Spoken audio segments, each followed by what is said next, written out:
Hello friends, welcome back to mass English grammar. Mass English grammar series के अंतर्गत आज हम लेकर के आए हैं आप सभी के लिए एडजेक्टिव टॉपिक से रिलेटेड क्वेश्चंस। एडजेक्टिव टॉपिक अगर आपने नहीं पढ़ा है तो इसके पहले वाला जो हमारा प्रीवियस क्लास है वो जरूर अटेंड कीजिएगा। उसमें एडजेक्टिव से रिलेटेड सारे कॉन्सेप्ट्स को हमने डिस्कशन किया है। चलिए समझते हैं पहला क्वेश्चन।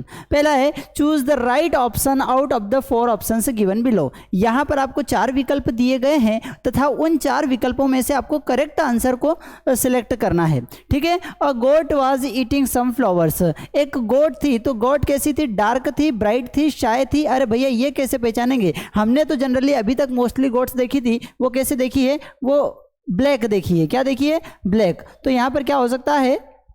यहाँ पर हम कह सकते हैं कि अ गोट वाज ब्लैक थी, ठीक है, एंड ईटिंग सम फ्लावर्स। और कैसे फ्लावर्स को खा रही थी? फ्रेश फ्लावर को खा रही थी। तो करेक्ट क्या होगा? फ्रेश। ठीक है। समझते हैं नेक्स्ट वन। कॉन्सेप्ट को समझेंगे, हर एक कॉन्सेप्ट, हर एक क्वेश्चन का आंसर का कॉन्सेप्ट समझेंगे कि क्यों आएगा और उसके पीछे का पूरा लॉजिक समझेंगे। नेक्स्ट है which of the following words is an adjective. क्या इनमें से कौन सा वर्ड क्या है? एडजेक्टिव है। एडजेक्टिव सर आखिरकार होता क्या है? तो एडजेक्टिव के बारे में हमने पहले भी डिस्कशन किया है कि एडजेक्टिव उन वर्ड्स को कहते हैं जो किसी नाउन या प्रोनाउन की क्वालिटी बताते हैं या फिर नाउन या प्रोनाउन को क्वालिफाई करते हैं, उनके बारे में हमें एक्स्ट्रा इन्फॉर्मेशन देते हैं। तो देखिए यहाँ पर एडजेक्टिव कौन है? तो कवर्ड है, किंगली है, फूल है या सेलिब्रिटी है। 4 ऑप्शंस दिए गए हैं, इनमें से हमें पहचानना है कि एडजेक्टिव कौन सा है। तो देखिए यहाँ पर जो एडजेक्टिव होगा वो होगा किंगली। सर कवर्ड भी तो होता है। कवर्ड भैया नाउन होता है। ये एक ऐसा वर्ड है जिसमें एलवाएं जोड़ते हैं तब ये एडजेक्टिव बनता है। जनरली क्या होता है? जनरली नियम ये कहता है कि किसी भी एडजेक्टिव में जब हम एलवाएं जोड़ते हैं तो वो बन जाता है एडवर्ब। क्या बन जाता है? एडवर्ब। किसी भी एडजेक्टिव में जब हम एल वाई जोड़ते हैं तो वो क्या बन जाता है? एडवर्ब बन जाता है। लेकिन इसी सीरीज के अंतर्गत जो ये किंगली वर्ड है, ये इसका एक्सेप्शन है या फिर ये इसका अपवाद है। ठीक है। फूल भी एक नाउन है, सेलिब्रिटी भी एक नाउन है। ठीक है। तो यहाँ पर हमारे सामने जो एडजेक्टिव वर्ड आ रहा है वो आ रहा है किंगली। ठीक है। समझेंगे बात को। नेक्स्ट समझते हैं। कवर्ड भी उन्हीं वर्ड्स में से एक है जिसके साथ एलवाएं जोड़ने पर वह एडजेक्टिव बनता है। हमें सर्च करने के लिए कहा गया है क्या कि भैया एडजेक्टिव बताओ, तो किंगली जो करेक्ट आंसर होगा क्या होगा? किंगली होगा। नेक्स्ट समझते हैं। Fill in the blanks with the suitable options given below. Cookies taste great. Cookies taste great. Cookies जो है उनका स्वाद बड़ा ही अच्छा है। ठीक है। तो अब कौन सी cookies? These, that, these, little, इनके बारे में हमने एक बहुत ही प्यारा कॉन्सेप्ट जब हमने इसके पहले वाले वीडियो में जब हमने डेमोन्स्ट्रेटिव प्रोनाउन पढ़ा था तो डेमोन्स्ट्रेटिव प्रोनाउन में बहुत ही प्यारा कॉन्सेप्ट निकल करके आया था। सर क्या था वो कॉन्सेप्ट? वो कॉन्सेप्ट यह था कि भैया THIS दीज के बाद हमेशा एक चीज आएगी, THAT दैट के बाद भी हमेशा एक चीज आएगी तथा THESE के बाद हम एक से अधिक चीजों का उपयोग करते हैं।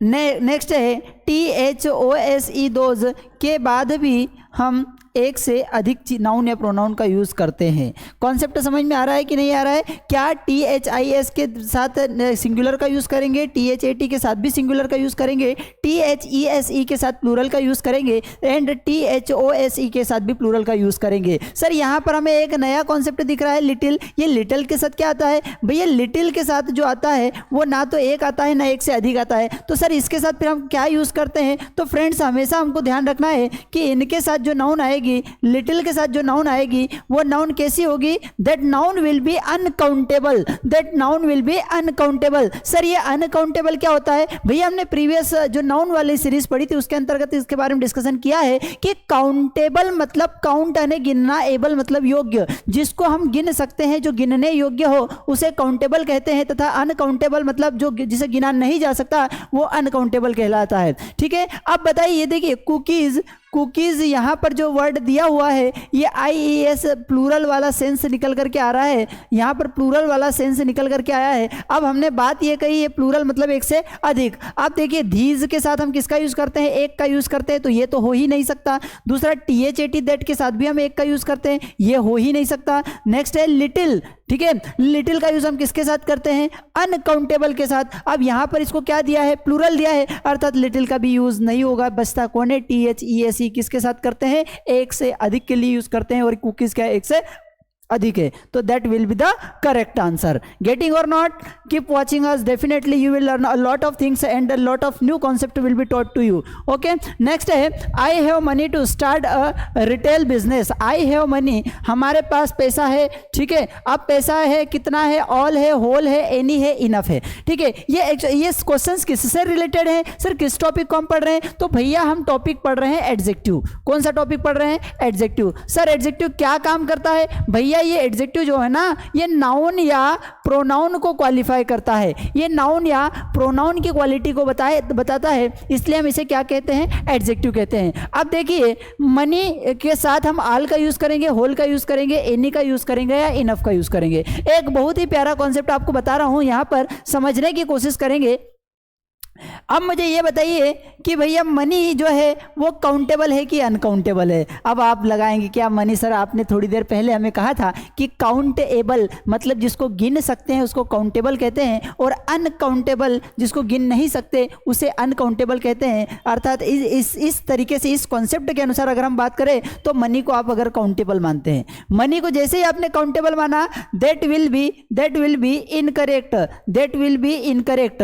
क्यों इनकरेक्ट हो जाएगा, क्योंकि आपने कभी किसी को ऐसा कहते हुए सुना है कि मैंने उसे 5 मनी दे दिए, उसने मुझे 600 मनी दे दिए। 600 मनी नहीं होता है, 600 होता है क्या, रुपीज़। 600 होता है क्या, रुपीज़। तो जो हम काउंट करते हैं, जो हम गिनते हैं, वो किसे गिनते हैं, हम रुपीज़ को गिनते हैं, हम डॉलर्स को गिनते हैं, हम पैसाज को गिनते हैं, हम सेंट्स को गिनते हैं, ठीक है। तो ये रुपीज़ जो होगा वो होगा काउंटेबल, रुपीज़ क्या होगा, काउंटेबल होगा, और मनी जो होगा वो that will B uncountable. Money क्या होगा, मनी होगा अनकाउंटेबल, ठीक है। और अनकाउंटेबल जिसको गिन नहीं सकते, जिसको गिन नहीं सकते उसके साथ हम ऑल नहीं लगाते हैं। ऑल का मतलब क्या होता है, ऑल का मीनिंग जो होता है वो होता है सारे। ऑल का मतलब क्या होता है, सारे। क्वांटिटी की बात हो रही है, प्लूरल की बात हो रही है, तो ऑल का यूज हम नहीं करेंगे, ठीक है। होल का भी यूज नहीं करते, ठीक है, होल का यूज भी नहीं किया जाएगा। एनी का मतलब कोई, और कोई का जो यूज करते हैं वो भी मोस्टली हम जो यूज करते हैं सिंगुलर के साथ करते हैं।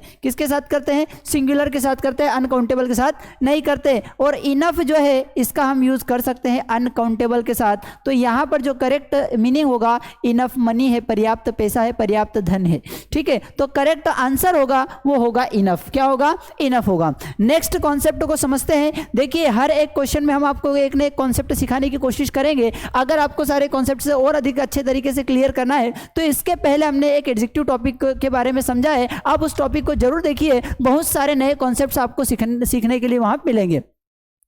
नेक्स्ट क्वेश्चन है, ही कम्स टू सी अस। देखिए सर, क्या आप एडजेक्टिव को ही बताएंगे, इसके साथ दूसरा कॉन्सेप्ट नहीं समझ सकते? हाँ समझ सकते, जैसे कि ही कम्स, ठीक है, ही कम्स मतलब वर्ब के साथ एस या ईएस लग रहा है यहाँ, ठीक है। टू सी अस देखने के लिए, ऑन संडे, अरे भैया संडे को देखने के लिए आते हैं, संडे को मिलने के लिए आते हैं, ठीक है। कौन से संडे के लिए मिलने के आते हैं, आल सभी संडे मिलने के लिए आते हैं, कुछ संडे मिलने के लिए आते हैं, सम संडे मिलने के लिए आते हैं, या एवरी। तो भैया संडे तो हर बार आता है, हर बार मतलब प्रत्येक, हर बार मतलब क्या होगा, प्रत्येक या हर एक, प्रत्येक या हर एक। तो संडे के साथ जो करेक्ट आंसर होगा वो क्या होगा, एवरी संडे होगा, ठीक है। Are you getting all the things clearly, we hope so.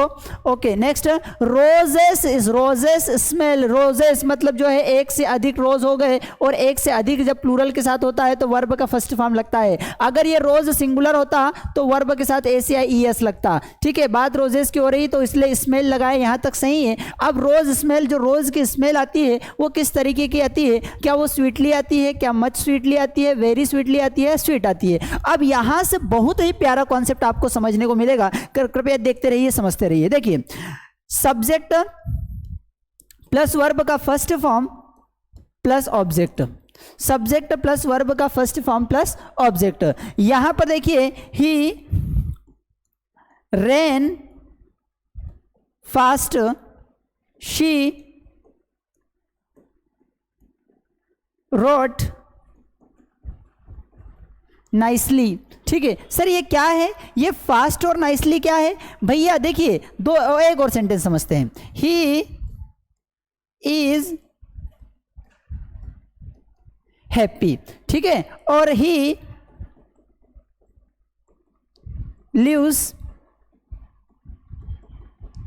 Happily. भैया ये जो कॉन्सेप्ट है गवर्नमेंट जॉब की जो प्रिपरेशंस कर रहे हैं, जिनके लिए कॉम्पिटिटिव इंग्लिश है, उन सभी के लिए ये सारे कॉन्सेप्ट्स वरदान है। कृपया आप उनको जरूर साझा कर दीजिएगा, उनको जरूर शेयर कर दीजिएगा, जो कहीं ना कहीं किसी न किसी प्रकार की कॉम्पिटिटिव एग्जाम्स की तैयारी कर रहे हैं, ताकि उनको थोड़ा सा फायदा मिल सके और एक अच्छी जॉब वो प्राप्त कर सके। ठीक है, समझते हैं यहाँ पर क्या कॉन्सेप्ट है। बहुत ही प्यारा कॉन्सेप्ट है, देखेंगे कि ही इज हैप्पी, वह हैप्पी है, अर्थात ही हमारे पास क्या है? नाम की जगह पर मैंने यूज किया, इसलिए इसको मैंने क्या बोला? प्रोनाउन। और उस प्रोनाउन के बारे में मुझे बताया जा रहा है कि वो प्रोनाउन कैसा है? हैप्पी है। तो इस प्रोनाउन की विशेषता है, इसलिए मैं इसे कहूंगा, इस हैप्पी को क्या कहूंगा? मैं इस हैप्पी को कहूंगा एडजेक्टिव। क्या कहूंगा? एडजेक्टिव। क्यों कहूंगा? क्योंकि किसी नाउन या प्रोनाउन की विशेषता बताने वाले वर्ड्स को हम क्या कहते हैं? एडजेक्टिव कहते हैं। लेकिन यहाँ नेक्स्ट सेंटेंस को देखेंगे कि ही लिव्स, वह रहता है। वह रहता कैसा है? वह जीता कैसा है? वह जीता हैप्पीली। अब यहाँ पर लिव्स क्या है? एक वर्ब है, और जो वर्ब के बारे में मुझे क्वालिटी बताता है,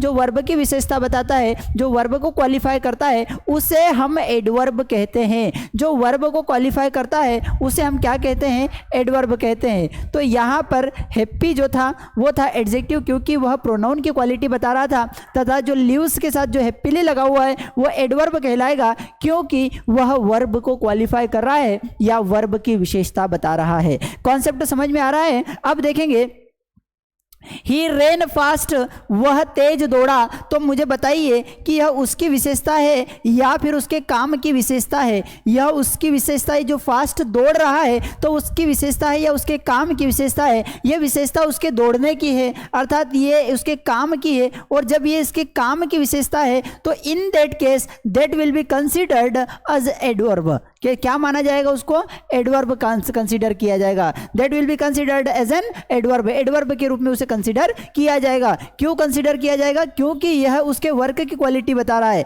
नेक्स्ट सेंटेंस है शी रोट, उसने लिखा। शी रोट, उसने लिखा। किस तरीके से, कैसे लिखा? उसने नाइसली लिखा। क्या ये उसकी विशेषता है? वह नाइस है? नहीं भैया, हमने उसे नहीं देखा है, हम नहीं जानते हैं कि वो नाइस है या कैसा है, लेकिन हमने क्या बोला कि उसने लिखा अच्छे से, अर्थात ये that is also the quality of his work, and that is why it will be called adverb. That is why it will be called adverb. इसीलिए इसे भी क्या कहा जाएगा? एडवर्ब कहा जाएगा। समझ रहे हैं कॉन्सेप्ट को? जो किसी नाउन या प्रोनाउन की विशेषता को बताएगा, जो किसी नाउन या प्रोनाउन की विशेषता को बताएगा, उसे हम कहेंगे एडजेक्टिव। और जो आपके काम करने के तरीके को बताएगा, जो आपके काम करने की विशेषता को बताएगा, उसे हम कहेंगे एडवर्ब। नाउन प्रोनाउन की विशेषता बताने वाला एडजेक्टिव कहलाता है, तथा काम की विशेषता बताने वाला एडवर्ब कहलाता है। अब यहाँ पर एक छोटा सा कंफ्यूजन है। कंफ्यूजन यह है कि भैया मुझे ये बताइए कि जो रोज है वो स्मेल करता है, जो रोज है वो स्मेल करता है, वो स्मेल कैसा करता है?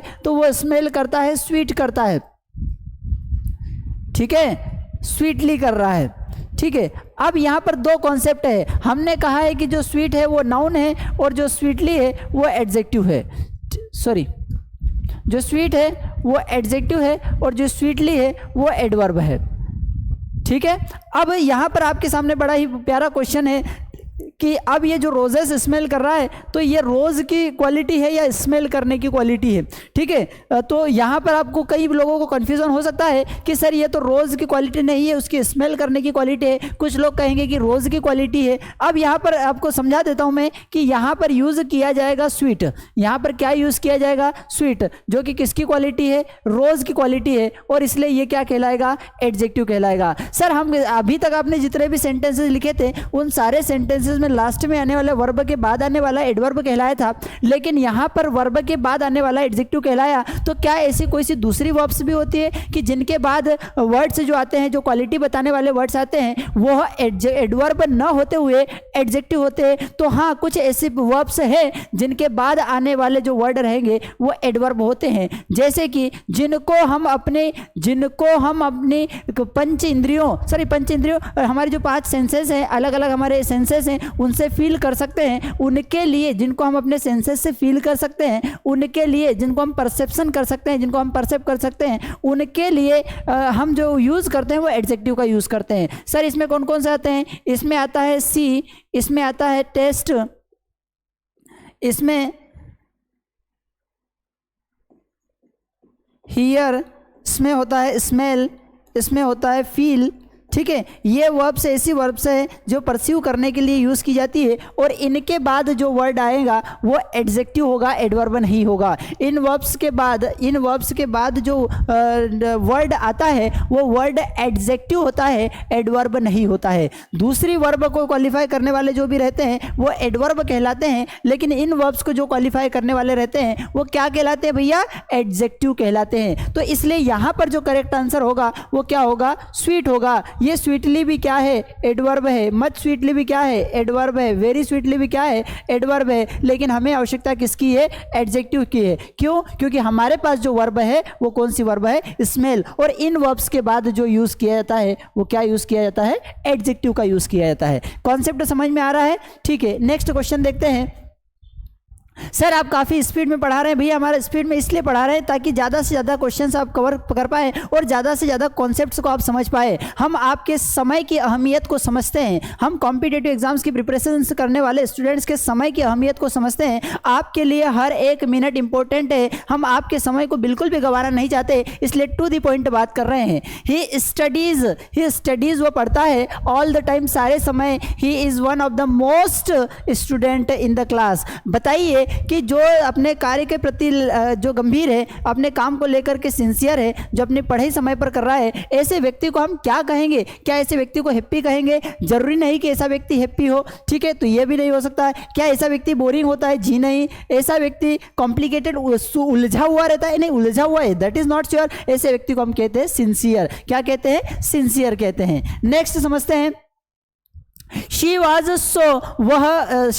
सो वह इतनी that she couldn't keep her eyes. वहाँ पर इतना ये था कि वो अपनी आइज को ओपन नहीं कर सकती थी। ठीक है, यहाँ पर शी वाज नहीं एक्चुअल में होना चाहिए, सॉरी शीवाजी आएगा क्योंकि because we are talking about any particular action. ठीक है, तो शीवाज सो वो उतनी बोर्ड हो रही थी दैट अपनी आंखें खोल नहीं पा रही थी। वो इतनी र्यूड थी कि अपनी आंखें खोल नहीं कर पा रही थी। वो इतनी अनहैप्पी थी कि आंखें खोल नहीं पा रही थी। अरे भैया इनका तो कोई लेना देना ही नहीं है। बोर होने का आंखों से क्या लेना देना, र्यूड होने का आंखों से क्या लेना देना, अनहैप्पी होने का आंखों से क्या लेना देना। हाँ, लेकिन अगर नींद आ रही है तो वो सीधी आपके आंखों पर जो प्रभावित करेगी, इसलिए sleepy correct will be answer. The answer will B क्या? स्लीपी। ओके, गेटिंग और नॉट? समझ में आ रहा है कि नहीं आ रहा है? अरे अगर भैया समझ में आ रहा है तो आप हमारे चैनल को लाइक कर दो। सर क्यों? ताकि हमको थोड़ा सा मोटिवेशन मिलता रहे।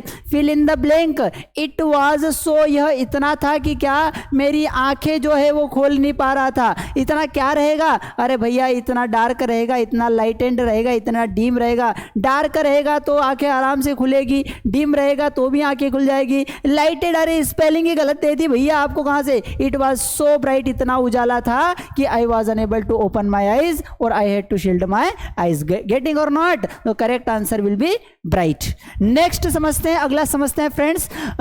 ग्रामेटिकली करेक्ट आंसर सेंटेंस को पहचानना है आपको। Ronnie is wearing. भैया पहले तो मुझे ये बताइए कि रोनी है कितनी, रोनी कितने लोग हैं? तो तीनों के साथ ईज ईज लग रहा है, मतलब कितने की लोगों की बात हो रही है? एक की बात हो रही है। कितने लोगों की बात हो रही है? एक की बात हो रही है। और अगर एक की बात हो रही है तो मुझे ये बताइए कि एक व्यक्ति साड़ी, अगर एक महिला है तो साड़ी पहनेगी कितनी? एक ही पहनेगी। जब एक पहने तो हमने ये जो रूल पढ़ा था, ये हमारे एडजेक्टिव में एक रूल पढ़ा था, बहुत ही प्यारा रूल पढ़ा था कि अगर यहाँ पर एक ही व्यक्ति की बात हो रही है, अगर यहाँ पर एक ही व्यक्ति की बात हो रही है, अगर एक ही साड़ी की बात हो रही है, तो ये जो कुर्सी देंगे ना, सिर्फ कुर्सी क्या, अरे भैया ये जो आर्टिकल का यूज करेंगे, जो हम डिटरमिनर का यूज करेंगे, वो एक के साथ ही करेंगे। कितने लोगों के साथ करेंगे? एक के साथ। तो क्या होगा? Ronnie is wearing a black and white sari. ठीक है। ये क्यों नहीं लगा सकते, ये इसलिए नहीं लगा सकते कि इसका मतलब होगा कि एक ब्लैक और एक व्हाइट साड़ी, तो एक ब्लैक और एक व्हाइट कितनी हो गई, दो हो गई, तो यहाँ पर ये बात नहीं हो रही क्योंकि एक ही व्यक्ति है, पहन भी एक ही साड़ी रहा है। क्योंकि यहाँ पर साड़ी से हो जाता तो और समझ में आता कि प्लूरल की बात हो रही है, ठीक है, लेकिन यहाँ पर साड़ी कितनी है, एक ही है, अर्थात एक ही मतलब एक की बात। तो यहाँ पर करेक्ट आंसर क्या होगा, ये करेक्ट क्यों नहीं हो पाएगा, क्योंकि ए ब्लैक लगा दिया है, ए व्हाइट लगा दिया है, एक से अधिक की बात हो गई। यहाँ पर ए ब्लैक लगा दिया है, द व्हाइट लगा दिया है, एक से अधिक की बात हो गई। एन ब्लैक लगा दिया है, एंड व्हाइट लगा दिया है, ठीक है। अब यहाँ पर देखिए ये एक संभावना बन सकती है, लेकिन हमको एक और नियम पता है। क्या नियम पता है कि जो ब्लैक है ना, ब्लैक के साथ हम एन का यूज नहीं कर सकते। क्यों नहीं कर सकते, क्योंकि भैया ध्यान रखना, क्या ध्यान रखना, आर्टिकल वाला जब हम नेक्स्ट जो लेसन पढ़ेंगे उसमें सारे कॉन्सेप्ट्स को क्लियर करेंगे, लेकिन फिर भी एक बात को आप ध्यान रखना, क्या रखना कि भैया ये जो एन आता है ना, ये एन हमेशा उन्हीं साउंड्स के पहले आएगा, उन्हीं वर्ड्स के पहले आएगा जिनकी शुरुआत अ से लगा करके अह तक के बीच में किसी लेटर से हो रही है, जिनकी शुरुआत अ से लगा करके अह तक के किसी लेटर की से शुरुआत हो रही है। अब ये मुझे बताइए, और एक इसके साथ लगाएंगे, अरे भैया क से लगा करके ग तक के, सर आप हिंदी पढ़ा रहे हो, अरे भैया हिंदी इसलिए पढ़ा रहे हैं ताकि आसानी से समझ में आ जाए। अगर मैं यहाँ पर कहूँगा कि वोवेल साउंड, क्या बोलूँगा, वोवेल साउंड से स्टार्ट हो रहा है या फिर कॉन्सोनेंट साउंड से स्टार्ट हो रहा है, तो आप समझ जाएंगे, ठीक है। तो ध्यान रखना है क्या कि अगर वोवेल साउंड से स्टार्ट हो रहा है तो एन का यूज़ करेंगे, अगर कॉन्सोनेंट साउंड से यूज़ हो रहा है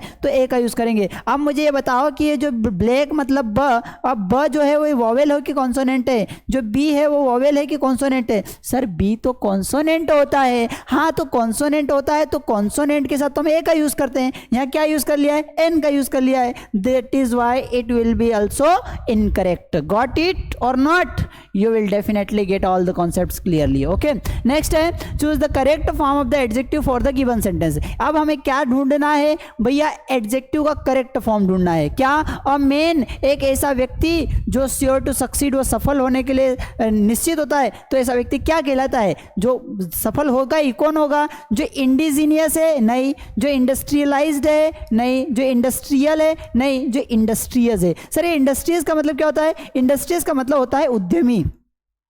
उद्यमी मतलब कौन, जो मेहनत करता हो, जो बहुत ज्यादा मेहनत करता हो, ठीक है, वो परिश्रमी जिसको हम बोल सकते हैं, परिश्रमी, ठीक है। तो जो परिश्रमी व्यक्ति रहता है वो श्योर टू सक्सीड, तो इस परिश्रमी के लिए क्या होता है, इंडस्ट्रियस वर्ड होगा। नेक्स्ट समझते हैं, choose the correct word of the given sentence. Exercise can be very activity as long as you do not overdo it, ठीक है। कैन बी वेरी, देखिए जब तक एज लॉन्ग एज, जब तक आप उसको अधिक नहीं करते हैं तब तक तो वो क्या रहेगी, वो बेनिफिशियल रहेगी। कैसी रहेगी, बेनिफिशियल एक्टिविटी रहेगी, ठीक है। एक्टिविटी क्या है, एक नाउन है, एक्टिविटी नाउन है, तो यहाँ पर इसको क्वालिफाई करने के लिए जो हमें चाहिए वो एडजेक्टिव चाहिए, और बेनिफिशियल जो है एडजेक्टिव है।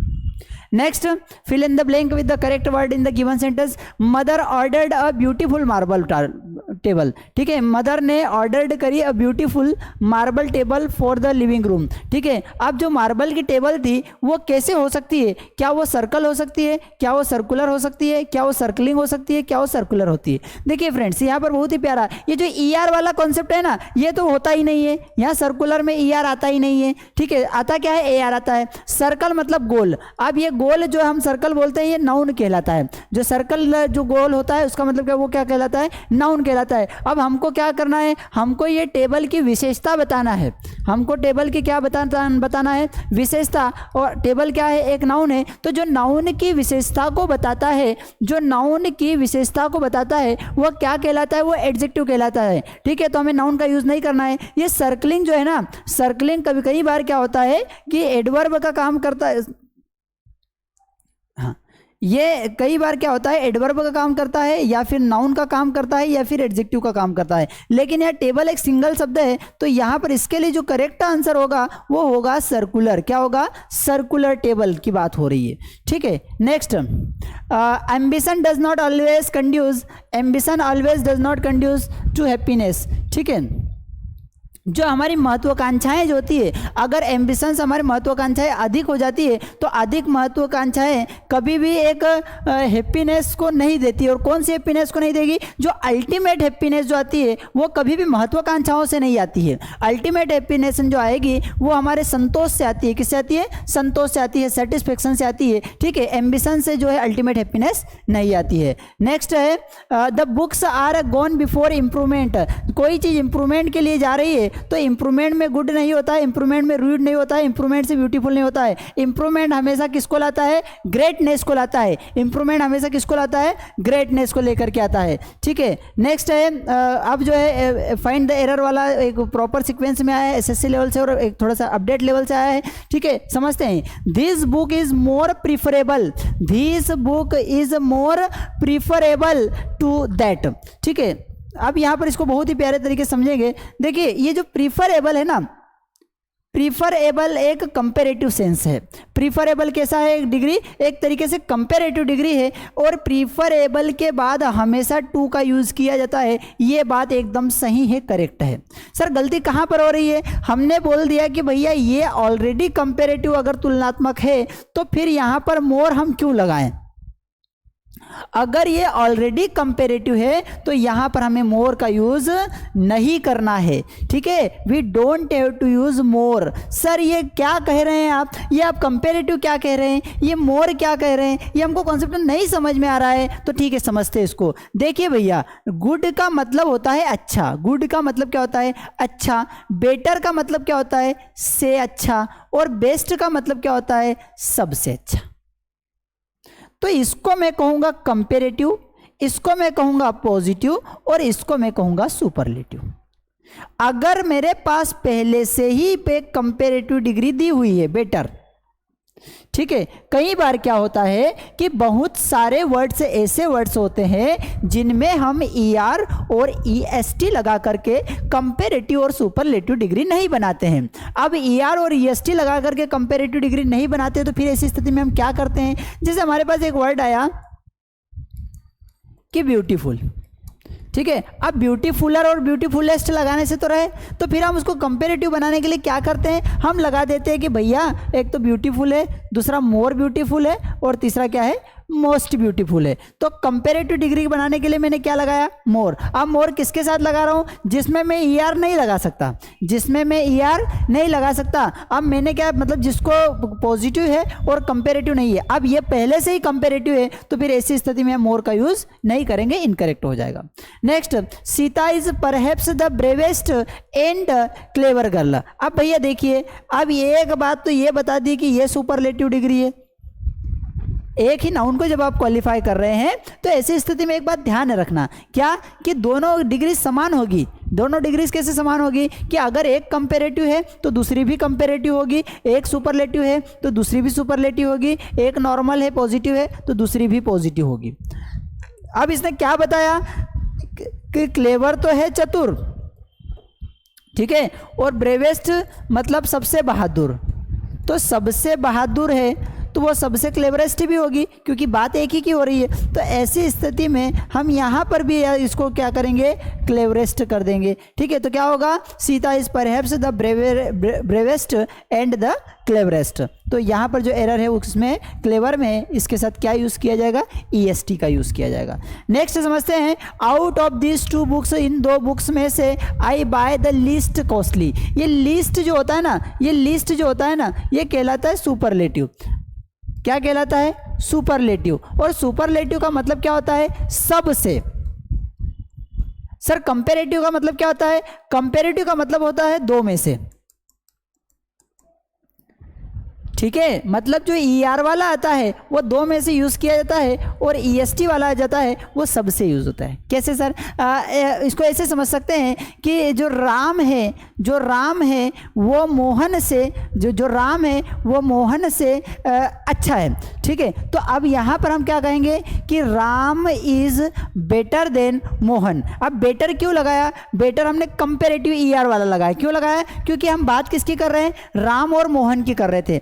किसकी बात कर रहे थे, राम और मोहन की बात कर रहे थे। तो ऐसी स्थिति में हमने कंपेरेटिव लगाया। लेकिन सुपरलेटिव का यूज कब करते हैं, जब हमको बताना है कि सबसे, हमने बोला कि भाई राम सबसे अच्छा है, तो सबसे अच्छा है तो फिर हम यहाँ बेस्ट को लगाएंगे। किसको लगाते हैं, बेस्ट को। अब मेरे को एक बात बताइए, मैंने कहा कि भाई लिस्ट सुपरलेटिव है, लिस्ट क्या है, सुपरलेटिव, लेस लेसर लिस्ट, ठीक है। तो इसका उपयोग हम किसके लिए करते हैं, जब सबकी बात हो, ठीक है। और यहाँ पर बात कितने की हो रही है, दो की बात हो रही है। कितने की बात हो रही है, दो की। तो यहाँ पर या तो लेजर का यूज किया जाना चाहिए या फिर लेस का यूज किया जाना चाहिए। किसका यूज किया जाना चाहिए, लेजर या फिर लेस का यूज किया जाना चाहिए। Next, Churchill was greater than any politician, ठीक है। चर्चिल जो था वो किसी भी पॉलिटिशियन, अरे भैया किसी भी पॉलिटिशियन से अगर होगा तो यहाँ पर एनी अदर पॉलिटिशियन आएगा।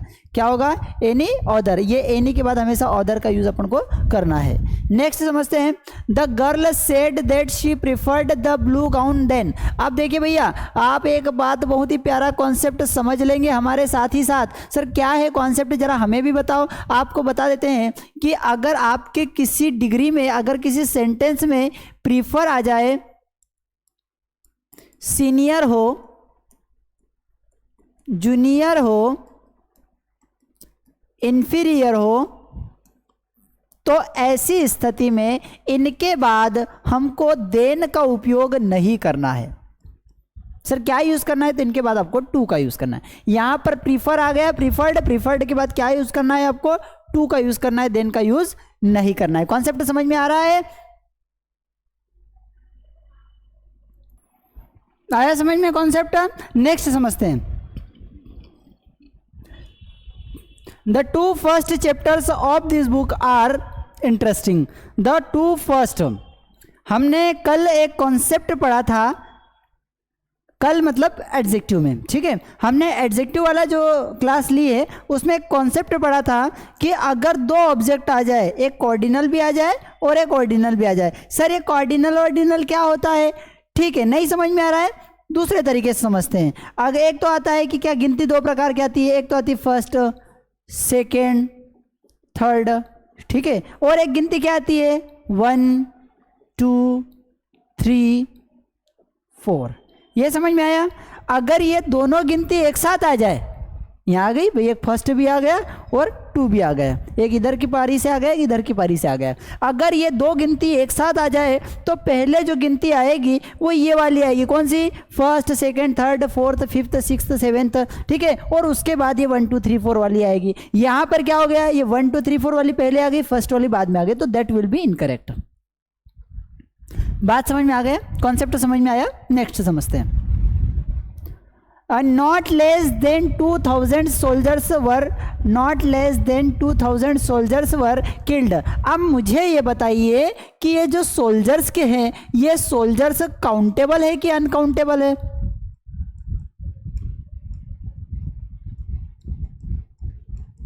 सर सोल्जर्स को तो गिना जा सकता है, गिना जा सकता है मतलब क्या है, काउंटेबल है। और ये जो लेस शब्द आता है, लेस का मतलब होता है कम, और किसके लिए यूज किया जाता है, ये क्वांटिटी बताने के लिए किया जाता है, अर्थात अनकाउंटेबल के लिए यूज किया जाता है। किसके लिए यूज किया जाता है, अनकाउंटेबल। तो बताइए कि not less than 2000 soldiers, 2000 soldiers से कम। तो ये जो कम के लिए हम यहाँ पर लेस का यूज कर रहे हैं, ये तो हो गया इनकरेक्ट। क्या हो गया, इनकरेक्ट। तो सर हमें ये बात बताइए कि अगर कोई काउंटेबल चीज कम होती है, अगर कोई काउंटेबल चीज कम होती है तो उसके लिए क्या यूज होता है, तो भाई हम यूज करते हैं ना, जैसे थोड़े से, कुछ, चंद लोग वहां पर आए, इस तरीके के वर्ड जो होते हैं काउंटेबल चीजों के लिए। किसके लिए, काउंटेबल चीज़ों जिनको हम गिन सकते हैं, उनके लिए अगर हम ये शब्द यूज़ कर रहे हैं तो उसके लिए जो करेक्ट वर्ड हम यूज़ करेंगे दैट विल बी फ्यू। क्या यूज़ करेंगे, फ्यू। फ्यू का मतलब क्या होता है, कुछ चंद। किनके लिए, जो गिने जा सकने वाली चीज़ें हैं। अगर हम बोलते हैं ना भैया थोड़े से स्टूडेंट है और वहाँ बोलते हैं कि less student, so that will be incorrect. क्यों होगा, क्योंकि काउंटेबल चीज़ें अगर थोड़ी सी है तो उनके लिए हम वर्ड यूज़ करते हैं फ्यू। क्या यूज़ करते हैं, फ्यू। अब यहाँ पर देखो ये देन का उपयोग किया जा रहा है, और देन के बारे में हमने एक कॉन्सेप्ट पहले भी पढ़ा था, आज फिर बता देते हैं कि जो देन होता है ना, देन के पहले अगर हमें कोई एडजेक्टिव लगाना है तो हम लगाते हैं कंपेरेटिव वाला। सर ये कंपेरेटिव वाला क्या होता है? अरे भैया थोड़ी देर पहले हमने बताया था क्या कि जिसमें ER आता है बीच वाला। ER कैसे होता है कि बिगर, स्मॉलर, ठीक है, इस तरीके के जो वर्ड आते हैं ER वाले वो देन के पहले लगते हैं। अब ये लेस जो है, फ्यू जो है, ये नहीं यूज किया जाएगा। क्यों? क्योंकि फ्यू एक वर्ड है पॉजिटिव। कौन सी डिग्री है? पॉजिटिव। और देन के पहले हम यूज किसका करते हैं? कंपेरेटिव का। हमने एक जनरल सा नियम क्या पढ़ा है कि ER लगा करके जो है हम उसको कंपेरेटिव बनाते हैं। तो यहां पर लेस तो नहीं आएगा, आएगा क्या आएगा? फ्यू। ले और कौन सी डिग्री आएगी? कंपेरेटिव, तो क्या होगा? फ्यूअर। तो not fewer 2000 soldiers were killed है कि भैया जो है कि भाई 2000 सोल्जर्स तो कम तो नहीं हुए होंगे। ठीक है, नेक्स्ट है द डॉक्टर ऑब्जर्व्ड, डॉक्टर ने ऑब्जर्व किया दैट कि द पेशेंट वॉज ग्रेजुअली, कि पेशेंट जो है धीरे धीरे क्या हो रहा है? वीक हो रहा है। तो ध्यान एक बात और यहाँ पर रखेंगे क्या कि अगर धीरे धीरे हो रहा है मतलब कंटिन्यूअस प्रोसेस है, और कंटिन्यूअस प्रोसेस मतलब कंपेरेटिव सेंस में जा रहा है। कंपेरेटिव कैसे? कि भैया धीरे धीरे कमजोर हो रहा है। कैसे पता किया? क्योंकि हमने कंपेयर किया। किससे कंपेयर किया? कल से आज को कंपेयर किया, आज से कल को कंपेयर किया। तो कंपेरेटिव की बात हो रही है। और कंटिन्यूअस वर्ब का ING फॉर्म जब आता है और उसके बाद अगर हमको एडजेक्टिव लगाने की आवश्यकता हो रही है तो कंपेरेटिव सेंस का यूज करते हैं। तो यहां पर जो करेक्ट होगा क्या होगा? वीकर होगा, वीक नहीं होगा। क्या होगा?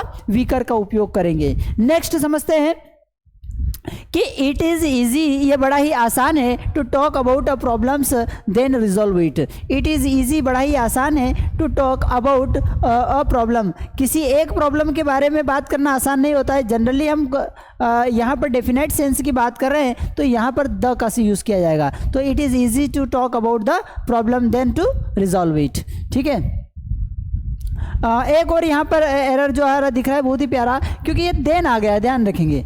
यहाँ पर क्या आ रहा है? देन। और देन जो रहेगा वो कंपेरेटिव सेंस में जा रहा है। किस में जा रहा है?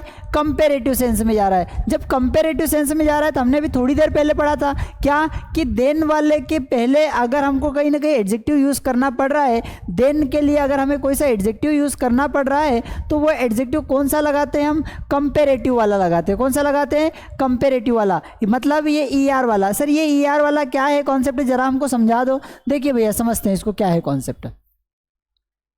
जैसे हमने बोला कि good, better, best, small, smaller, smallest, big, bigger, biggest. ठीक है सर, इनका क्या अर्थ होता है? तो गुड मतलब अच्छा, गुड, बेटर मतलब से अच्छा, बेस्ट मतलब सबसे अच्छा, स्मॉल मीन से छोटा, स्मॉलर मीन से छोटा, स्मॉलेस्ट मीन से सबसे छोटा, बिग मीन से बड़ा, बिगर मीन से बड़ा, बिगेस्ट मतलब सबसे बड़ा। यहाँ पर एक पॉजिटिव सेंस का आ रहा है कि सामान्य बात हम कर रहे हैं। यहाँ पर कंपेयर कर रहे हैं। क्या कर रहे हैं? कंपेयर कर रहे हैं, तुलना कर रहे हैं, तुलना कर रहे हैं। और यहाँ पर उसको क्या बता रहे हैं? उसको सुपरलेटिव बता रहे हैं। क्या बता रहे हैं? सुपरलेटिव। सुपरलेटिव मतलब सबसे अच्छा, सबसे बुरा, सबसे खराब। ठीक है, तो ये क्या हो गया? सुपरलेटिव हो गया। कंपेरेटिव जब भी आएगा, कंपेरेटिव के बाद आपको यूज करना है देन, या देन के पहले कंपेरेटिव का यूज किया जाएगा। कॉन्सेप्ट समझ में आया कि नहीं? कंपेरेटिव डिग्री के बाद मतलब ये कंपेयर, तुलना करने वाली जब भी बात आएगी तो इनके बाद हम देन का यूज करते हैं। ठीक है, या फिर देन के पहले हम कंपेरेटिव का यूज करते हैं। नेक्स्ट है सुपरलेटिव के पहले, सुपरलेटिव के पहले हम द का उपयोग करते हैं। सुपरलेटिव के पहले हम द का उपयोग करते हैं। ठीक है, अब मुझे बताइए कि इट इज इजी, यह आसान है। क्या आसान है? देन। किससे आसान है? अब किसी बात पर, किसी पर चीज, किसी समस्या पर बात करना आसान है किसकी अपेक्षा? टू रिजॉल्व इट, इसे रिजॉल्व करने। तो ये देन के पहले अगर एडजेक्टिव ढूंढे तो यहां पर एडजेक्टिव हमको मिल रहा है क्या? इजी। इजी हमारे पास क्या है? एडजेक्टिव है। हमने क्या बोला है कि देन के पहले जो लगेगा वो कंपेरेटिव होगा। तो इजी का कंपेरेटिव क्या होगा? इजी का होता है पॉजिटिव में होता है इजी, कंपेरेटिव में होता है इजियर, और सुपरलेटिव में होता है इजीएस्ट। ठीक है, तो यहां पर हमें कौन सा यूज करना पड़ेगा? देन के पहले। तो देन के पहले हम कौन सा यूज करते हैं? कंपेरेटिव। तो यहां पर जो इजी का क्या हो जाएगा? इजियर हो जाएगा। बात समझ में आ रही? नेक्स्ट समझते हैं। महेश फील्स दैट, महेश को लगता है ऐसा, हिज शर्ट, कि उसका शर्ट जो है सुपीरियर है, उसका शर्ट है, हिज शर्ट इज और वाज आएगा, ठीक है। महेश फील्स, महेश को लगता है दैट हिज शर्ट, उसका शर्ट है, इज है क्या, सुपीरियर देन। आपको तो एक कॉन्सेप्ट हमने थोड़ी देर पहले बताया था, क्या बताया था, बहुत ही आसान सा कॉन्सेप्ट था, ठीक है, बहुत ही आसान सा कॉन्सेप्ट था, अगर आप समझ लेते तो बड़ा मजा आएगा, ठीक है। ये पहले तो एम नहीं है, ये इज है, ठीक है। नेक्स्ट है सुपीरियर। आपको कहा गया था कि जनरली कंपेरेटिव डिग्री, ER-EST वाली जो डिग्री, ER वाली जो डिग्री आती है कंपेरेटिव, इसके बाद हम देन का यूज़ करते हैं, लेकिन इसके कुछ एक्सेप्शन है, इसके कुछ अपवाद हैं, उनमें हमने पर्टिकुलर वर्ड्स लिखवाए थे। क्या कहा था हमने कहा था कि भैया prefer senior, junior, inferior, superior, ठीक है। ये अगर वर्ड्स कहीं पर आपको दिख जाते हैं, ये अगर वर्ड्स अगर आपको कहीं पर दिख जाते हैं, तो इनके बाद अगर आपने देन लगाने की गलती की तो दैट विल बी इनकरेक्ट, वो गलत हो जाएगा। सर सही क्या होगा? सही होगा कि इनके बाद आपको टू का यूज करना है। सर यहाँ पर भी ऐसा ही होगा, सुपीरियर लिखा हुआ है, हाँ भैया सुपीरियर हमारी लिस्ट में है, और सुपीरियर के बाद क्या आता है, टू आएगा तो करेक्ट होगा, देन आएगा तो इनकरेक्ट हो जाएगा। तो हमें क्या लगाना है यहाँ पर? देन नहीं लगेगा, यहाँ पर टू का यूज करना है। समझ में आ रही बात? कॉन्सेप्ट समझ में आ रहा है? Next, of the two sisters, दो सिस्टर्स में से द एल्डर इज, जो एल्डर है वो मोर रिलीजियस है, द एल्डर इज। अब देखिए यहाँ पर भी ध्यान रखना है कि कंपेरेटिव, जब दो चीज़ों की कंपैरिजन हो रही है तो ऐसी स्थिति में इस मोर के पहले हम किसका यूज़ करते हैं? द का। कब करते हैं सर? ये अगर ऑफ से शुरू हो रहा है, किससे शुरू हो रहा है? ऑफ से शुरू हो रहा है, तो ऐसी स्थिति में कंपेरेटिव के पहले हम द का यूज करेंगे, मतलब मोर के पहले किसका यूज करेंगे? द का यूज करेंगे। Next, the statue of Buddha, जो बुद्धा की जो स्टेच्यू है, मूर्ति है, इज द मोस्ट यूनिक। अरे यूनिक का मतलब ही होता है सबसे अलग। यूनिक का मतलब क्या होता है? सबसे अलग। जब यूनिक अपने आप में सबसे अलग दे रहा है तो फिर ये मोस्ट क्यों आ रहा है? फिर मोस्ट क्यों आ रहा है? मोस्ट का अर्थ भी होता है सबसे, और यूनिक का अपने आप में अर्थ क्या होता है? सबसे अलग। तो यहाँ पर हम मोस्ट का यूज नहीं करेंगे। नेक्स्ट समझते हैं, I am suffering from a toothache and hence can not eat something. ध्यान रखेंगे, दो शब्द आते हैं, कोई के लिए, कुछ के लिए। एक आता है समथिंग और एक आता है एनीथिंग। एक होता है समथिंग और एक होता है एनीथिंग।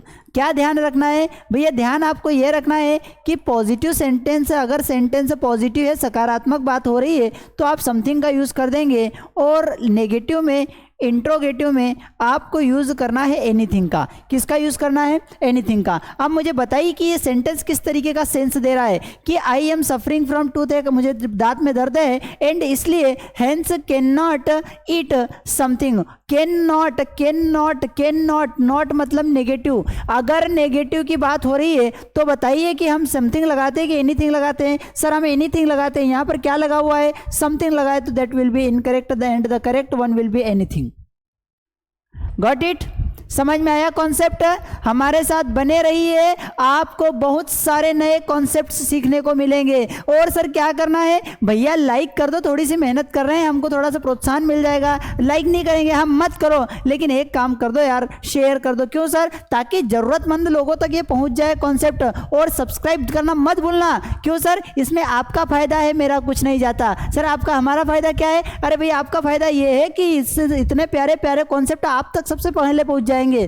ठीक है। नेक्स्ट है, the history book is cheaper. The history book जो है वो चीपर है देन अ गुड। अब देखिए, अगर एक ही चीज की दो कंपैरिजन की जा रही है तो यहां पर एक तो ये है कि इसके साथ जो है हम क्या यूज कर सकते हैं, या फिर एक ही चीज की अगर दो क्वालिटियां बता रहे हैं तो यहां पर हम एक काम करते हैं कि एडजेक्टिव में ER नहीं लगाते हैं, एडजेक्टिव के साथ ER नहीं लगाते हैं, और जो एडजेक्टिव है इसके पहले हम मोर का यूज करते हैं। क्या करते हैं? इसके पहले हम मोर का यूज करते हैं। तो कॉन्सेप्ट क्या होगा? The history book is more cheaper. The history book is more cheaper नहीं होगा, अब क्या होगा? मोर चीप देन गुड। नेक्स्ट है, Ram is the tallest of all other person in his country. Ram जो है वो टॉलेस्ट है, सबसे ऊंचा किसमें, ऑफ ऑल अदर पर्सन्स इन, तो यहाँ पर ऑल एनी, यहाँ पर एनी का यूज़ किया जाएगा, ठीक है, दूसरे किसी व्यक्ति से ज़्यादा वो टॉलेस्ट है।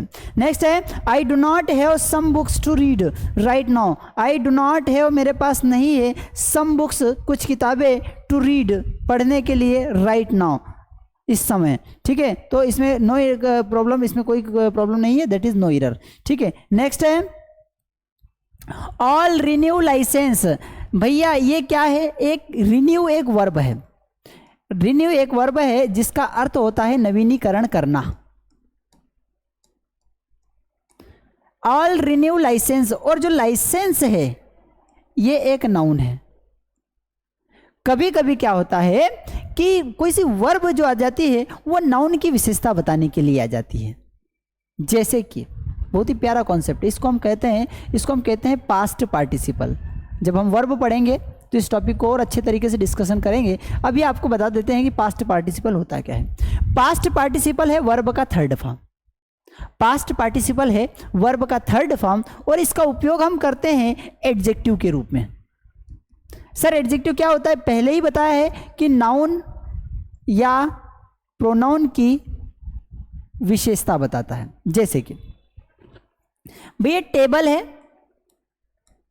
और टेबल कैसी है, टेबल मैंने बोला कि टूटी हुई है।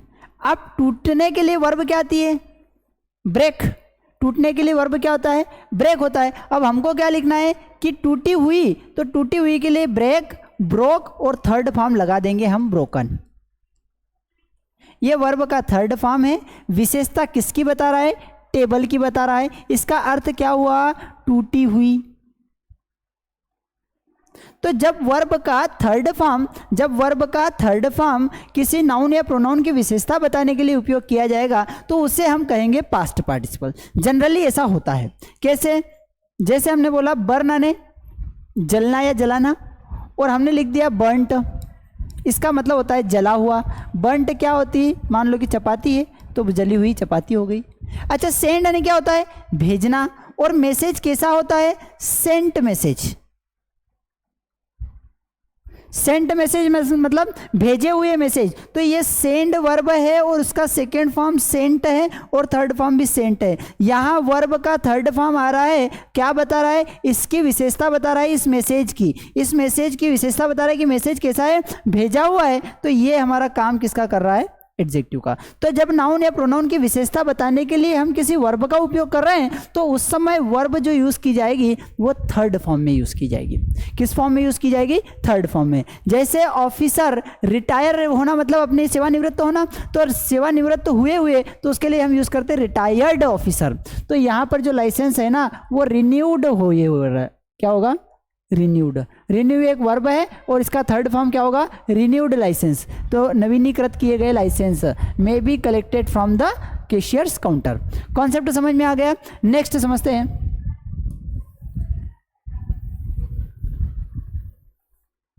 आई कैन नॉट आस्क हिम, मैं उसे पूछ नहीं सकता, फॉर मनी, पैसों के लिए, without any vividly reason. Without any vividly reason, ये एलवाई क्या है, ये एलवाई एक्चुअल में कहलाता है एडवर्ब। क्या कहलाता है, एडवर्ब। हम बात किसकी कर रहे हैं, रीजन मतलब कारण, कारण मतलब हम नाउन की बात कर रहे हैं, इसकी बात कर रहे हैं। तो नाउन की जो क्वालिटी बताने वाला रहता है वो कहलाता है एडजेक्टिव। क्या कहलाता है, एडजेक्टिव। और विविडली का एडजेक्टिव क्या है, विविड है। क्या है, विविड है। तो करेक्ट क्या होगा, विविड होगा, विविडली नहीं होगा। No umpires in the world is, no umpire in the world is as respected. कोई सा भी अंपायर उतना रिस्पेक्टेड नहीं है जितना डिकी बर्ड ऑफ इंग्लैंड है। इंग्लैंड का जो डिकी बर्ड है जितना रिस्पेक्टेड अंपायर है उतना दूसरा कोई नहीं है। तो नो एनी अदर या no other umpire is in the world is as respected as Dickie Bird. बात समझ में आ रहा है। Next, our new playground is bigger, हमारा जो नया प्लेग्राउंड है वो बड़ा है एंड क्लीनर है। तो बताइए, देखो यहाँ पर कंपेरेटिव है तो यहाँ पर भी क्या होगा, बिगर होगा। यहाँ पर भी कंपेरेटिव का यूज करेंगे। तो हमारा नया एम्पायर जो है बिगर भी है और क्लीनर भी है, प्लेग्राउंड जो है, ठीक है। नेक्स्ट है अमृता वाज ओवरबर्डन। अमृता जो थी ना, ये ओवरबर्डन एक वर्ब है और हमको क्या बताना है कि भैया अमृता की स्थिति वैसी थी, तो यहाँ पर आएगा बर्डन, थर्ड फॉर्म यूज किया जाएगा। ठीक है, बाय हिज ऑफिस वर्क। ठीक है, या फिर उसको पैसिव भी समझे। देखिए एक और अच्छी कॉन्सेप्ट समझ लेंगे कि कभी भी एम इज आर, कभी भी am is are was were, कभी भी am is are was were के बाद वर्ब का फर्स्ट फॉर्म हम उपयोग नहीं करते हैं। कभी भी am is are was verb के बाद हम वर्ब का फर्स्ट फॉर्म उपयोग नहीं करते हैं। या तो वर्ब का आईएनजी फॉर्म यूज़ किया जाएगा। जब वर्ब का आईएनजी फॉर्म यूज़ किया जाएगा तो अर्थ निकलता है कि कोई व्यक्ति कोई काम कर रहा है, अर्थात कंटिन्यू वाली बात होती है। और अगर वर्ब का थर्ड फॉर्म उपयोग किया जाता है, अगर वर्ब का थर्ड फॉर्म उपयोग होता है तो इसका अर्थ होता है किया जाता है तथा यह पैसिव की बात करेगा। ठीक है, तो अमृता वाज ओवरबर्डन्ड, मतलब अमृता जो है ओवरबर्डन्ड हो चुकी थी। ठीक है, की गई थी किसके द्वारा? बाय हिज ऑफिस वर्क, अपने ऑफिस वर्क के द्वारा। तो यहाँ पर वर्ब का थर्ड फॉर्म यूज किया जाएगा, फर्स्ट फॉर्म नहीं होगा। और ओवरबर्डन वर्ब का फर्स्ट फॉर्म है, करेक्ट क्या होगा? ईडी लग जाएगा। नेक्स्ट है द डॉक्टर रिफ्यूज्ड, डॉक्टर ने मना कर दिया टू गिव एनी मेडिसिन, किसी भी प्रकार की मेडिसिन देने से मना कर दिया। As there was a little hope, क्योंकि थोड़ी सी आशा बची हुई थी। अरे थोड़ी सी आशा बची हुई थी, जब थोड़ी सी आशा बची हुई थी तो फिर मेडिसिन देने से मना क्यों किया? कॉन्सेप्ट समझते हैं। इसके पीछे का जो कॉन्सेप्ट है बहुत ही प्यारा कॉन्सेप्ट है, आपको बहुत ही प्यारा कॉन्सेप्ट समझने के लिए मिलेगा, सीखने को मिलेगा। देखिए यहाँ पर एक वर्ड दिया हुआ है लिटिल, तीन शब्द आते हैं। एक होता है कभी कभी लिटिल, ये 12th में भी पूछा जाता है, 10th में भी पूछा जाता है, और ग्रामर जो कॉम्पिटिटिव लेवल के एग्जाम्स होती है मोस्ट में ही पूछा जाता है। क्या समझते हैं इसको? लिटिल, ए लिटिल और the little. Little, a little, the little का मतलब क्या होता है? सर इनका मतलब तो होता है थोड़ा सा। सर फिर तीन अलग अलग क्यों हैं? कई बार क्या होता है कि हम जो थोड़ा सा शब्द यूज करते हैं ना, वो उस कॉन्सेप्ट में करते हैं कि हमारा जब नहीं कहने का मतलब होता है, नेगेटिव सेंस आता हो। कैसे? अरे भैया कोई अपने वाला घर पर आया, कोई अपने वाला घर पर आया, तो हम तो बोल देते हैं कि भैया चाय बन जाएगी, तो बोले हाँ थोड़ा सा दूध है। जब कोई अपने वाला नहीं आया, ठीक है, जिसको हमारे चाय पिलाने की इच्छा नहीं है, और फिर हमने बोला कि भैया चाय बन जाएगी, तो हम क्या बोलेंगे? थोड़ा सा ही है, थोड़ा सा ही है, मतलब न के बराबर। जब हमारा कॉन्सेप्ट थोड़ा सा ही हो, न के बराबर हो, नेगेटिव सेंस दे रहा हो, ठीक है, तो उस समय हम क्या यूज करेंगे? हम यूज करेंगे लिटिल, नेगेटिव सेंस। जब थोड़ा सा का सेंस पॉजिटिव हो कि ठीक है, तो ऐसी स्थिति में अ लिटिल का यूज करेंगे, और द लिटिल का मतलब होगा थोड़ा बहुत जो कुछ भी।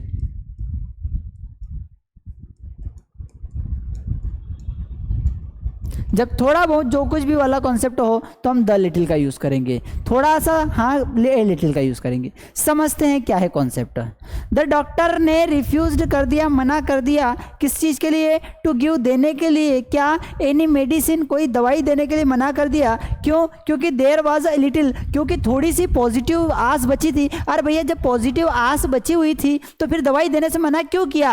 अर्थात यहाँ पर हमारा मीनिंग क्या निकल रहा है कि भैया थोड़ी सी डॉक्टर ने अगर दवाई देने का मना कर दिया, मतलब वहां पर कोई आस नहीं बची हुई थी, न के बराबर थी, तो न के बराबर के लिए लिटिल, ए लिटिल न लगाते हुए हम क्या लगाएंगे? केवल लिटिल लगाएंगे। आया कॉन्सेप्ट समझ में? यही कॉन्सेप्ट ये अनकाउंटेबल के लिए है, ए लिटिल, द लिटिल, और यही कॉन्सेप्ट जब काउंटेबल की बात आती है तो फ्यू, ए फ्यू और द फ्यू। ठीक है, नेक्स्ट, द गर्ल्स सेंग, लड़की ने गाया, फ्यू सॉन्ग्स, कुछ गीत, to entertain the guest. The girls sang, लड़की ने गीत गाए, फ्यू सॉन्ग्स, कुछ गीत, टू इंटरटेन, किसको? द गेस्ट को इंटरटेन करने के लिए। कोई समस्या नहीं है, ठीक है। एज ए ड्रामेटिस्ट होने के नाते शॉ इज सुपीरियर देना। अरे भैया ये बड़ा ही प्यारा कॉन्सेप्ट आ गया, अभी बताया था सुपीरियर इन्फीरियर जूनियर के साथ हम क्या यूज़ करते हैं, टू का यूज़ करते हैं, इन्होंने क्या यूज़ कर दिया, देन का, इनकरेक्ट हो गया। नेक्स्ट समझते हैं, a few word of gratitude are enough, a few word of gratitude are enough to express, few word of gratitude are enough to express your feelings sincerely. देखिए ये अभी थोड़ी देर पहले हमने बोला था कि जिसको आप गिन सकते हो ना, जिसको आप गिन सकते हो ना वो अगर थोड़े से हैं, जिनको आप गिन सकते हो ना वो अगर थोड़े से हैं तो हम लगाते हैं फ्यू। क्या लगाते हैं, फ्यू। तो जब अगर इनको गिनने जा सकते हैं, थोड़े से हैं, तो फिर क्या होंगे, वर्ड्स होंगे, वर्ड थोड़ी होगा, वर्ड तो अनकाउंटेबल एक ही हो गया। अब हमने क्या बोल दिया कि फ्यू किसके लिए लगाते हैं, थोड़े से के लिए, थोड़े से मतलब मोर देन वन, और if they are more than one in that case what will we use, words. Okay next, the police arrived आ गई एंड डिस्कवर्ड, खोज लिया कल अ लार्ज नंबर, नंबर मतलब संख्या में, क्या संख्या में खोजा, और होर्डेड सुकर, शकर को संख्या में खोजा। अरे ये तो संभव ही नहीं है, क्यों नहीं है, क्योंकि शकर क्या है, शकर को हम मानते हैं अनकाउंटेबल। क्या मानते हैं फ्रेंड्स, अनकाउंटेबल मानते हैं। जो मटेरियल नाउन होता है वो अनकाउंटेबल के अंतर्गत आता है, ये हमने नाउन वाले सेगमेंट में पढ़ा था, ठीक है। तो शकर जो है वो अनकाउंटेबल है, तो जो अनकाउंटेबल चीज़ होती है वो उसका अमाउंट होता है, उसका क्या होता है, अमाउंट होता है, नंबर नहीं होता है। नंबर तो गिनती होगी, तो क्या शकर इस तरीके से आती है, एक शकर, दो शकर, तीन शकर, नंबर यहाँ पर नहीं होगा, ये क्या होगा, लार्ज अमाउंट ऑफ, ठीक है, large quantity of. Next, he feels, वो महसूस करता है, हिज ट्रबल्स, अपने संघर्ष को, एज मच और इवन मोर देन दे, ठीक है, वो उतना ही इस ट्रबल्स को, संघर्ष को फील करता है, एज उतना ही ज़्यादा, और देखिए ये एज मैच और इवन मोर, ये थोड़ा सा गलत हो रहा है, यहाँ पर उतना ही ज़्यादा, कितना, एज मैच एज, तो यहाँ और नहीं आएगा, एज मच एज आएगा। Next, there is not many traffic, यहाँ पर बहुत, देखो ट्रैफिक जो है वो काउंटेबल है कि अनकाउंटेबल है, भैया ट्रैफिक जो है अनकाउंटेबल है, ट्रैफिक क्या है, अनकाउंटेबल है। ट्रैफिक मतलब हम गिनती इस तरीके से नहीं करते कि एक ट्रैफिक, दो ट्रैफिक, तीन ट्रैफिक, हम क्या बोलते हैं, बहुत सारा ट्रैफिक, बहुत सारा ट्रैफिक मतलब वो अनकाउंटेबल है, और अनकाउंटेबल के साथ मेनी का यूज़ नहीं करते, क्यों, क्योंकि हम मच का यूज़ करते हैं अनकाउंटेबल के साथ, मच का यूज़ करते हैं अनकाउंटेबल जिसको गिन नहीं सकते, और मेनी का यूज करते हैं हम काउंटेबल के साथ, मेनी का हम यूज करते हैं काउंटेबल के साथ, जिसको गिन सकते हैं उसके साथ मेनी लगाते हैं, जिसको नहीं गिन सकते उनके साथ मच लगाते हैं। There is not many traffic along the street, there is not many traffic along the street, तो यहाँ पर many traffic नहीं आएगा, लगाना चाहे तो much traffic लगा सकते हैं, many यूज नहीं किया जाएगा। नेक्स्ट है, समझते हैं next, non banking financial company, जो नॉन बैंकिंग फाइनेंशियल कंपनी रहती है, इज अ फाइनेंशियल इंस्टीट्यूट, जो फाइनेंशियल इंस्टीट्यूट होती है, सिमिलरली टू, अरे सिमिलरली ये एलवाई वाला जो है ना, ये एलवाई वाला जो होता है वो कहलाता है एडवर्ब। क्या कहलाता है, एडवर्ब। और बैंक जो है, बैंक की बात हो रही है, बैंक की कंपेरिजन होती है, तो बैंक एक नाउन है, और नाउन को क्वालिफाई करने के लिए हम एडजेक्टिव का यूज करते हैं, और हमारे पास एडजेक्टिव क्या होगा इसके लिए, सिमिलर होगा, सिमिलरली नहीं होगा। ऑफ द टू, दो में से, great cities the former is biggest, अरे दो की बात हो रही तो सुपरलेटिव क्यों लगाते हो, दो की बात हो रही तो तुलना होगी, तो तुलना के लिए क्या होगा, बिगर होगा।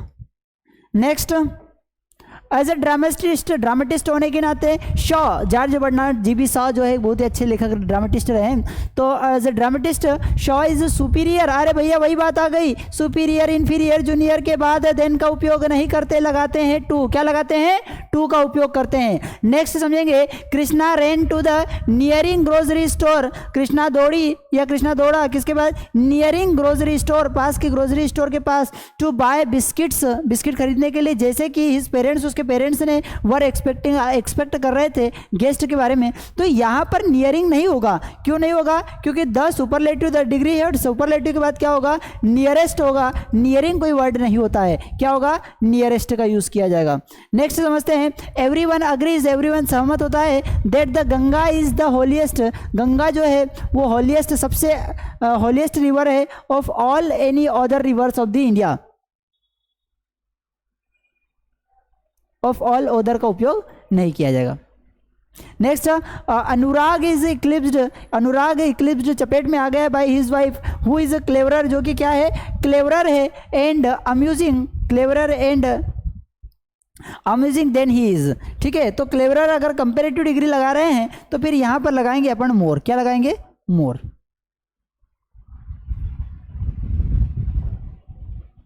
Of the billions of stars, stars कितने हैं, बिलियंस है, इज द गैलेक्सी, गैलेक्सी में, आकाशगंगा में, how much are suitable for life. अरे मच का मतलब क्या होता है, मच का मतलब क्या होता है, ज़्यादा। किसके लिए, किसके लिए ये यूज़ किया जाता है, ये यूज़ किया जाता है अनकाउंटेबल के लिए। किसके लिए यूज़ किया जाता है फ्रेंड्स, अनकाउंटेबल के लिए। हम अनकाउंटेबल के लिए मच का यूज़ करते हैं और मेनी का यूज़ हम किसके लिए करते हैं, काउंटेबल के लिए। तो मेरे को एक बात बताइए, बात हो रही है स्टार्स की, किसकी बात हो रही है, स्टार्स की बात हो रही है, तो स्टार्स काउंटेबल है या अनकाउंटेबल है, स्टार्स काउंटेबल है तो फिर मच का यूज़ नहीं किया जाएगा, क्या यूज़ किया जाएगा, मेनी। अर्थ क्या हो रहा है कि बिलियंस स्टार्स हैं गैलेक्सी में, लेकिन how many are suitable for life, जीवन के लिए कितने अच्छे हैं वो नहीं बताया जा सकता है। ये देखो ना, आर का यूज़ किया है, आर मतलब एक से अधिक, अरे एक से अधिक है तो मच क्यों यूज़ किया, मेनी का यूज़ किया जाएगा। कॉन्सेप्ट समझ में आ रहा है, आई होप, हम आशा करते हैं कि आपको सारे कॉन्सेप्ट समझ में आए होंगे। नेक्स्ट है ग्रामर कोर्स हम लेकर के आए हैं आप सभी के लिए, जिसमें सारी एग्जाम से लगभग कवर हो जाती है और टॉपिक वाइज हम लाइव टेस्ट देते हैं। प्रीवियस ईयर के क्वेश्चंस भी आपको उसमें देखने के लिए मिलते हैं। सर ये सारी कॉन्सेप्ट मिलेंगे कहाँ, अरे भैया आप एक काम कीजिए, प्ले स्टोर पर जाइए और वहाँ पर एक मास स्टडी करके ऐप मिलेगा आपको। ये मास स्टडी ऐप जैसे आप डाउनलोड करेंगे तो हमारे बहुत सारे कोर्सेज चल रहे हैं, आपको उन कोर्सेज की सारी जानकारी वहाँ पर आपको मिल जाएगी। नहीं समझ में आए ना तो आप एक काम कर सकते हैं, हमारा कॉन्टैक्ट नंबर दिया गया है, इस पर आप कांटेक्ट कर सकते हैं, आपको सारी जानकारी मिल जाएगी। हमारा जो all in one English grammar का जो कोर्स है ना, वो सारी कॉम्पिटिटिव एग्जाम्स को एक ही जगह पर आपको डील कराता है ग्रामर पॉइंट ऑफ व्यू से, जिसमें सारी एग्जाम्स कवर्ड है, टॉपिक वाइज लाइव टेस्ट है, उसमें प्रीवियस ईयर के क्वेश्चंस भी हमने मेंशन किए हैं, टेक्निकल सपोर्ट आपको मिलता रहेगा, प्रैक्टिस शीट और नोट्स भी उसमें अवेलेबल है और बेसिक टू एडवांस सारे ग्रामर के कॉन्सेप्ट उसमें दिए हुए हैं। ठीक है, बेस्ट स्पोकन, अगर आपको लग रहा है कि इंग्लिश बोलने में समस्या आ रही है तो वो भी हमारे पास क्लासेस अवेलेबल है, जिसमें 0 से हीरो लेवल, शून्य से शिखर की यात्रा तय करवाई जाएगी भैया। ठीक है, वादा है इंग्लिश आपकी बेहतर होगी हमारे साथ। ठीक है, इसके लिए क्या है, आपका 6 मंथ का ड्यूरेशन रहेगा, बेसिक से एडवांस इंग्लिश सारी कॉन्सेप्ट आपको पढ़ाए जाएंगे। एक्सपर्ट एडवांस्ड बैच भी आपको मिलेगी। आपको लग रहा है कि नहीं हम थोड़ा सा ठीक ठाक है इंग्लिश में, लेकिन हमारे लेवल से टीचर नहीं मिल रहा है, तो हम आपको प्रोवाइड कराएंगे उस तरीके की ट्रेनिंग। नेक्स्ट है बच्चों के लिए भी आपके लिए किड्स स्पोकन की बैचेस रहेगी। ठीक है, नेक्स्ट है प्राइम वोकेबुलरी। आपको लग रहा है कि सब कुछ आता है लेकिन हम बोलते बोलते अटक जाते हैं, क्यों अटक जाते हैं, सर हमारा शब्दकोश थोड़ा सा कमजोर है, हमारी वोकेबुलरी कमजोर है, तो हम वोकेब वाला कोर्स भी आपके लिए। पर्सनल इंग्लिश ट्रेनर, आपको लग रहा है कि नहीं सर, मतलब जो है कि हमने कई बार कोचिंग्स में हम जा करके देखे लेकिन वहाँ बोलते हैं और लोग हंसते हैं, तो हमको इससे छुटकारा चाहिए, तो हम आपको पर्सनल ट्रेनर प्रोवाइड कराएंगे। आपको 1 to 1 मतलब आपके लिए सामने केवल एक टीचर रहेगा और आप रहेंगे और आपकी जो भी प्रॉब्लम्स है उसको सॉल्व करवाया जाएगा। ठीक है, स्पोकन इंग्लिश की हमारी बुक भी अवेलेबल है। ठीक है, वो भी आप परचेस कर सकते हैं। वोकेबुलरी ऑनलाइन टेस्ट भी है, केवल मात्र 99 रुपये में। डेली यूज़ के सेंटेंसेस की ऑनलाइन टेस्ट सीरीज़ है, जो कि 500 रुपये फीस थी, लेकिन आपके लिए केवल और केवल 99 रुपये कर दी गई है। तो आप हमारे मास स्टडी ऐप को डाउनलोड कर सकते हैं, वहाँ से आपको सारे कोर्सेज की जानकारी आपको मिल सकती है। ठीक है, बने रहिए, हमारे चैनल को लाइक शेयर सब्सक्राइब करते रहिए, ताकि आपको भी मोटिवेशन मिलता रहे, आपको भी बहुत सारी चीज़ें मिलती रही और सबका फ़ायदा होता रहे। धन्यवाद।